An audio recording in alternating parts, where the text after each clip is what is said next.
welcome back to Your Hour. I'm being joined now by author Joanne Fluke, and she is the author of The Cinnamon Roll Murder. That's right. Now, why would anybody murder a cinnamon roll? Well, it's not actually a cinnamon roll, Cheryl. It is a member of the Cinnamon Roll 6 jazz band. Ah, okay, okay. So now you have a very unique talent in your writing, because you not only write the story, but you include recipes. I mean, and these are real recipes. Oh, yes, they are, and they're tested. I test every single recipe at least twice, sometimes 12 or 13 times. If you like it. Yes, the cinnamon rolls, my husband kept saying, "Oh, you'd better test those again, I'm not sure." That's a good idea. Well, were you going to make something for us today? We are going to make apple cinnamon whippersnapper cookies. You say we. Oh, yes, yes. I understand that you are a wonderful stirrer. That's what I've been told. I can stir Good. things up, but usually it's not food. Oh, really? Usually it's trouble. Today it'll be cookies. Okay. Well, so where do we start? We're going to start right here. There is an egg in this bowl, and I've whisked it a little bit. And we're going to dump that egg. You can tell that I'm definitely a cook here. We're just going to dump it in here, Cheryl. Okay, now that's out of the way. Here we have 2 cups of Cool Whip. I like that. Yeah, I mean, what could be better than Cool Whip, right? So Some hot chocolate to put under it. Try to get it out of here. Yeah, that's good. Yeah, these don't have chocolate, unfortunately. But if you want to stir that up a little bit. Ooh, yes, good. Ooh. And That here, looks good, doesn't it? we have some apple pie filling. You can buy it in any grocery store. I mean, this is a really simple recipe, and I am just going to dump that in here if I can get it out of there. Yeah, you want to get it out of there? Oh, you are a good cook, I can tell. Yeah, there we go. And I've chopped that up a little bit into smaller pieces because the goal is to get apple in every single cookie. Ah, okay.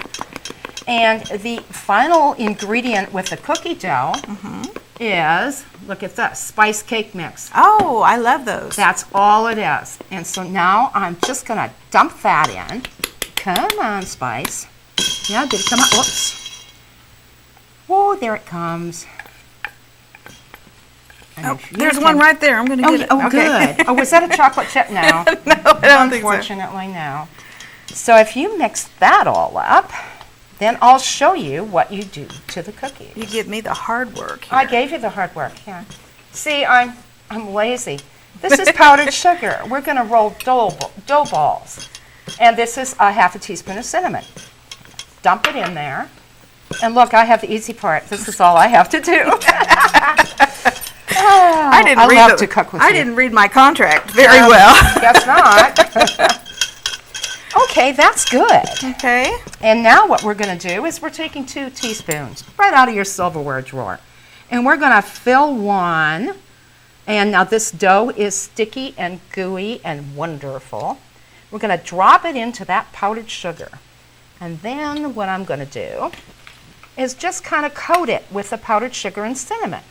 Now, tell me the truth. If you weren't on television, you'd be using, okay, there you go. I'd be licking my fingers. And you'd be using your hands. I would, and you just kind of form a little ball with that, and you put it on the cookie sheet. Now, that's a big one. That's going to be a big cookie. That's mine. I want that one. Oh, yeah? Okay. I'll split it with you. Okay, sounds good. Then you put the cookies in the oven at 350 degrees for 12 to 15 minutes, and they turn out like these. Cool. I know. Those look really good. They are. And I'm going to sample one here before too long either. Me too. I've been smelling them here. And so tell me about the story, the cinnamon roll mystery, cinnamon roll murder. It takes place in Lake Eden, Minnesota, which is a typical little small town in Minnesota. I'm originally from Minnesota. Okay. And it's a nice little town. The people are friendly. Everybody's just fine in Lake Eden. There's no crime to speak of, you know. There's no break-ins, there are no carjackings, there are no muggings, but it is the murder capital of the world. Really? Because there's a murder in every single Hannah Swenson murder mystery. Ah, okay. Sometimes 2. So this is number 15, Add them up. Oh boy. So tell me, if you start with this one, are you going to be left in the dark because you haven't read the others? No, actually they're standalone. I mean, it's the same characters, but you can start anywhere. And this is a complete story. And you'll catch on really fast to what's happening. If you wanted to go back to the beginning, the first book is Chocolate Chip Cookie Murder. And it goes on from there.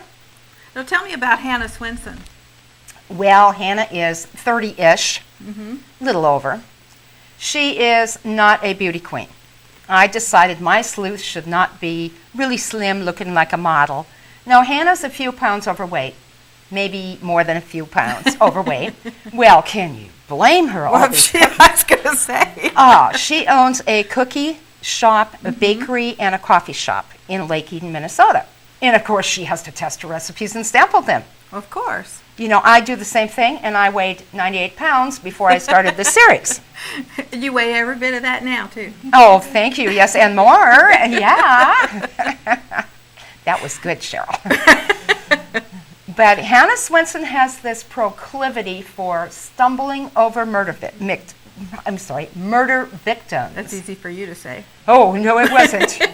She just stumbles over these dead bodies everywhere she goes. Her mother is horrified. Dolores Swenson is horrified. Dolores says, "Small children are going to scream and run when they see you on the street, Hannah. You're forever finding murder victims." Hannah has what we call SLADAR. You know, there's radar to get speeders. Yeah. Well, she catches dead bodies. Okay. And then she feels honor-bound to solve the crime. Well, of course. Yeah, naturally. Because inquiring minds want to know. That's absolutely right. So we get to watch Hannah solve the crime. And sometimes it's pretty funny. Some funny things happen. Some exciting things happen.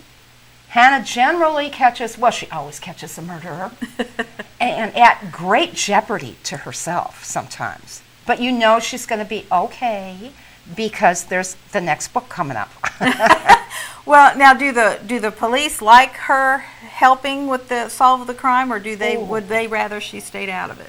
No, they don't like it at all. As a matter of fact, one of the men she's dating is Mike Kingston, and he's the chief detective on the Winnetka County Sheriff's Department. And Mike keeps telling Hannah, "Hannah, you've got to leave this to the professionals. I'm the professional. Leave it to me. I know what I'm doing." And of course, Hannah doesn't listen. Now, for 14 books, she hasn't listened. In this book, well, let me interrupt you because we want to tell people that you will be at the Watermark Bookstore tonight at 7. I will. And you'll be doing a book signing, and will you be cooking there too? I won't be cooking, but we'll have something to eat. Okay, there you go. Well, it was such a pleasure meeting you, Joanne. Thank you so much for being here. Well, thank you very much for inviting me, Cheryl. And we'll be back with Angie Jones. Have a good